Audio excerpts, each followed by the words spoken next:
Buenas tardes, nada, que soy Rita Bosao, hispano-guineana. Soy la primera afrodescendiente mujer que ocupa un escaño en el Congreso de los Diputados, hispano-guineana, como he dicho antes. Y bueno, quiero remarcar esto para que, bueno, luego en el debate entrarán o diré varias cosas más si da lugar, si ha lugar. Y bueno, quiero remarcar esto en base a la última exposición que está haciendo el compañero y comentaros así, antes de meterme en mi exposición, en mi ponencia, sería muy interesante estudiar qué efectos tiene sobre, en un espacio de poder como puede ser el Congreso, sobre las personas, ¿no? Las minorías, digamos, ¿no? Étnicas o las personas que nos encontramos en ese momento en un espacio que obviamente es de presión y de poder, el comportamiento que hay entre los actores y actrices que nos movemos en esos espacios, ¿no?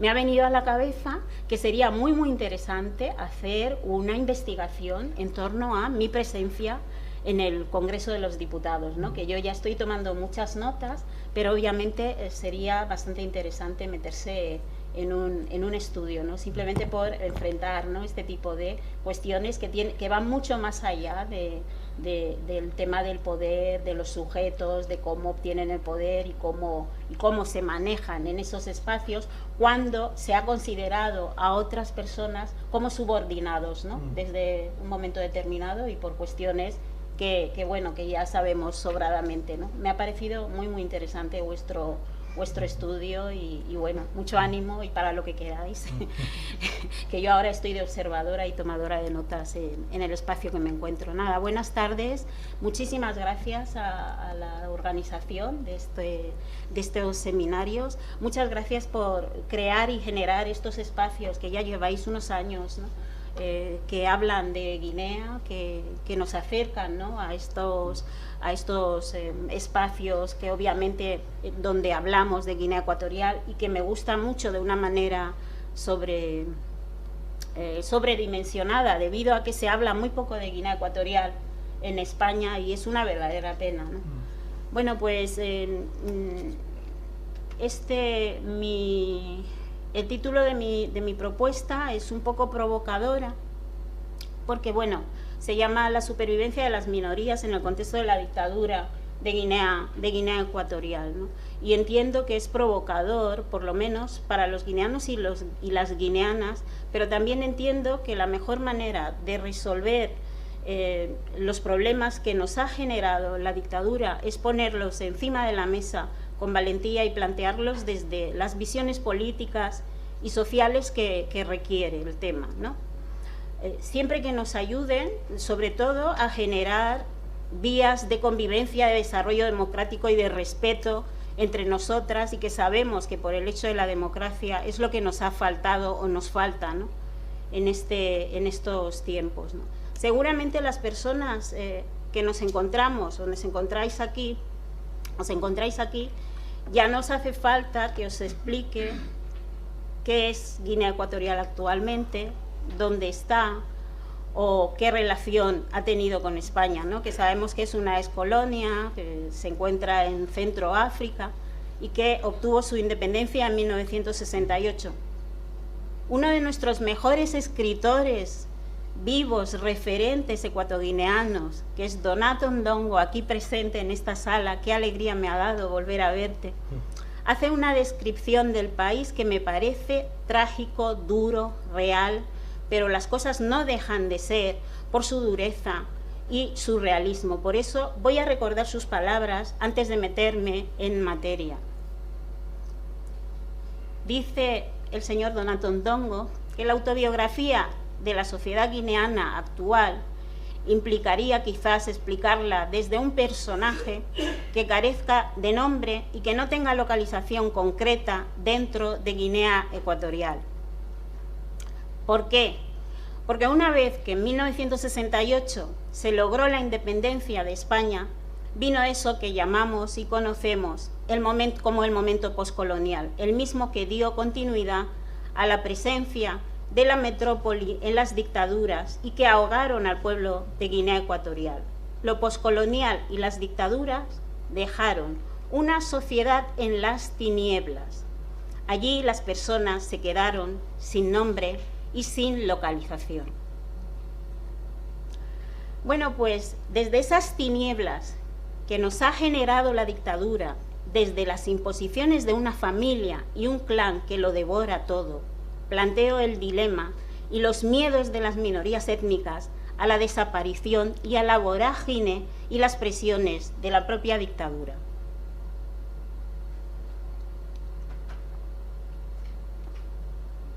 Las injusticias históricas soportadas colectivamente por los pueblos, Ambo, Bisió, Bubi, Ndowe, no porque no sufra el pueblo Fang, que es mayoritario, y de hecho precisamente por eso, porque es mayoritario, es el que más sufre, son las que motivan el título de mi ponencia y creo que han de ser enmarcadas para la demostración de cómo no debería haberse concedido unas independencias después del aberrante hecho colonial que seguramente se ha descrito muchas veces en esta mesa y en estos momentos.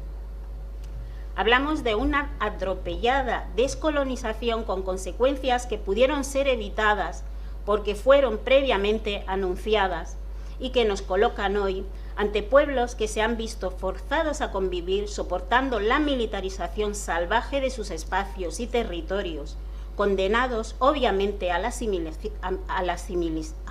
asimilación forzada y asistir indefensos a la destrucción de sus propias culturas. Vivir en definitiva aguantando las disposiciones indiscriminadas de sus bienes raíces y colocándolos al borde de la inanición. Hablamos de comunidades sin el derecho a conservar y reforzar sus propias instituciones políticas, jurídicas, económicas y sociales, con una exclusión de los asuntos del Estado milimétricamente calculada y empujándoles a ser algo menos que el apéndice de una vida nacional, donde por parte del Estado no existe ningún programa conservador, creo que se ha dicho aquí también esta tarde, y cuidado de la propia identidad y la historia de las minorías del país. Es la negación del derecho a mantener la integridad cultural por parte de estas minorías. Voy con ejemplos muy concretos. El primero se produjo con las leyes aprobadas a partir del interminable ensayo democrático de Guinea Ecuatorial, que se instauraba en Guinea Ecuatorial a principios de los años 90, con una constitución nominal del señor Obiang que normativizaba directamente la discriminación y exclusión de los pueblos minoritarios. Esa norma, agravada en la ley de partidos políticos y la ley electoral, y que en nada se complementaban por el aperturismo político vendido a la comunidad nacional, también a la internacional, y fue entonces, como recordamos, aceptadas desde luego por toda la oposición democrática. A fecha de hoy, Guinea Ecuatorial posee un ordenamiento jurídico hecho a la medida de los intereses del señor Obiang y su familia, como todos sabemos, y los compromisos esperados de honestidad y de responsabilidad ética y política no son conocidos por este gobierno ni se le espera. En Guinea Ecuatorial sabemos que el 80% de la población antiguamente vivían de la agricultura. Hoy en día, la ausencia de un tejido productivo propio desplaza a un porcentaje significativo de la población activa a trabajar en una administración transformada en una trampa para los propios guineanos por la vía del nepotismo y el clientelismo étnico. Como se comprenderá, esas familias que mayoritariamente vivían de la economía agrícola están arruinadas por el régimen. Ni cacao, ni café, y la supervivencia de los desheredados tras la ruina del sector agrícola pasó a una agricultura de subsistencia con métodos de cultivo itinerante, un sector que actualmente está copado y ocupado por la mayoría de las mujeres que se tienen que enfrentar a los abusos de la gendarmería en los controles y las barreras en todos los pueblos como recuerdo de nuestra colonización. Una vez cubierto el cupo para el autoconsumo, los excedentes de las cosechas pasan al mercado, al mercado para comprar bienes, obviamente. Actualmente, estas familias se tienen que enfrentar a los abusos de los militares, como cuando les quitan parte de su producción, les confiscan sus terrenos y a veces, como sabemos todos, a punta de pistola. Una práctica común que Constancia, mujer de Teodoro, lleva a cabo es la confiscación de los terrenos a las familias y la competencia desleal, creando latifundios para reventar los precios o concediendo créditos a fondos perdidos a su propia familia. No podemos negar la evidencia de la presión de la mayoría sobre las minorías, ni podemos negar que es debido a la presión y a la coyuntura de la propia dictadura.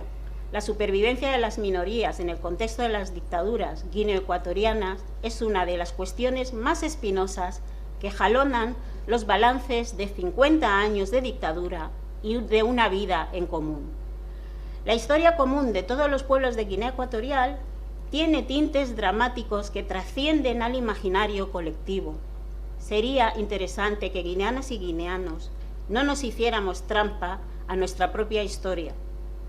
No podemos negar las evidencias de las mesas del diálogo nacional. Si no me equivoco, van 5 ya. Excepto la anterior, ni un solo pueblo hablaba en nombre de todos los pueblos de Guinea Ecuatorial. Estas evidencias deben formar parte del diálogo y de la reconstrucción nacional. Si queremos una Guinea fuerte y unida, no podemos olvidarnos del perdón que nos debemos todo y la reparación. No descubro nada si digo que la representación de los sujetos nacionales está considerada como una de las dimensiones fundamentales de los estados para garantizar la igualdad política. Tener en cuenta a las minorías implica mayor calidad política. Urge crear un marco legal e institucional que asegure los derechos de todos y de todas en una Guinea Ecuatorial y se debe abordar desde el primer momento. Hemos de recuperar las instituciones para los pueblos de Guinea y crear una cultura política que dé paso a una transformación democrática. Y hasta aquí he terminado ya.